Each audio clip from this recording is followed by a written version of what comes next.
Alright, so I've added a few things in the last couple of days, weeks, whatever. So a couple of years ago I started out with the lead acid batteries and the EP charge controllers and about like 6 Harbor Freight 100-watt panels. And then I don't know if I think I got on the DIY solar forum and they told me about Santan Solar, which I didn't even know about. And so I started buying their 240 watt panels for $40, which was like way better than a 100 watt Harbor Freight panel. Even if you only get 100 watts out of a 240 watt panel that costs $44, you're better off than you are spending $100 on a 100 watt Harbor Freight panel that doesn't even have the right connectors on it to start with. It's not really designed for that. Anyway, so and then I got the lithium ion battery, and then I got this PowerMar deal. I had that for at least a year. Yeah, and I realized right away lithium was pretty good. And no way would I ever pay for lead acid batteries again, unless I just had no choice. But anyway, so we ordered the Chins batteries recently, so we're on a 24 volt system. And this one here is storing right now. And then this one here is setting up here. I have these other batteries here for in case I want to hook them up to this.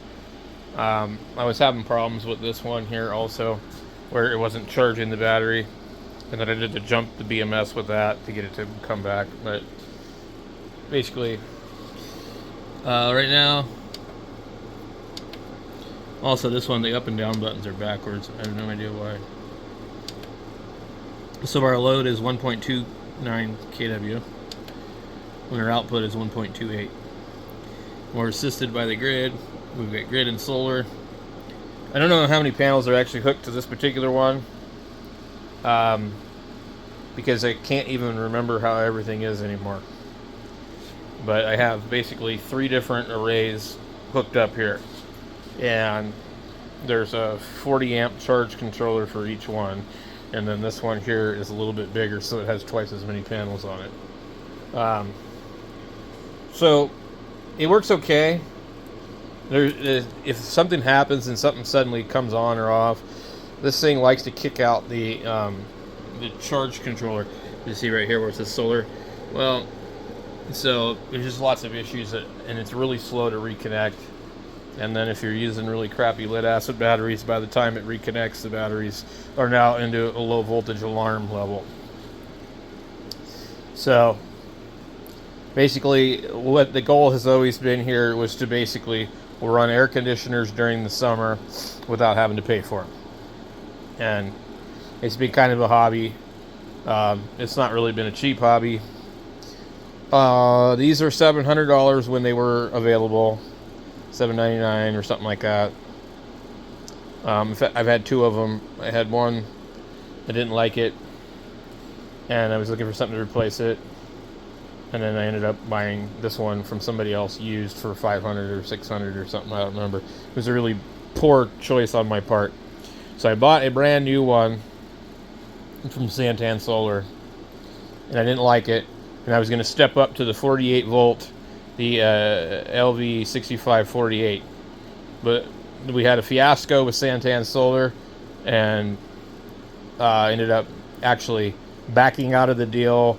And they screwed up my money and did all kinds of weird stuff. And so I had to go backwards. So I ended up getting another one of these from a different source, used, and then going back over to the 24 volt and doing it like that. So yesterday I was going down to Ham Radio Outlet to buy a radio. And I decided to check Santan's site, and sure enough, they had the inverter that I've been waiting for that's been out of stock. So I went down there and got that, and that is the EG4 made by Lux Power, the 6000 XP. So this is more of like a tier 1 type of thing. It's got all the breakers and everything in it. So we are going to be going to this, and this is going to make everything a pain in the butt. I have the batteries to do the 48 volt, but not in the best configuration in the world. That's a 24 volt battery. Each one of those are 12. This is 100 amp hour. Those are 100 amp hour each. If I really had to, I probably could put it on lead acid batteries. It also can operate batteryless. And I think the way that it does that is it has to also be hooked to the grid. But that might work too. So I think we're going to probably put it over here. It will set it up over here. So it's about 54 pounds.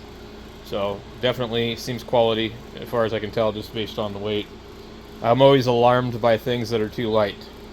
So anyway, that's basically a little brief history on my setup. I have 30 panels. They're 240 volt panels. I'm not really utilizing them all because the two air conditioners that run this one here really can't put a full load on it. And then when stuff isn't good, there's no way it can. So there's a peak time in the day where I definitely can produce a lot. And then towards the evening, it's not enough. So anyway, we're going to do an unboxing and set up on another thing, and we'll do a video on that soon.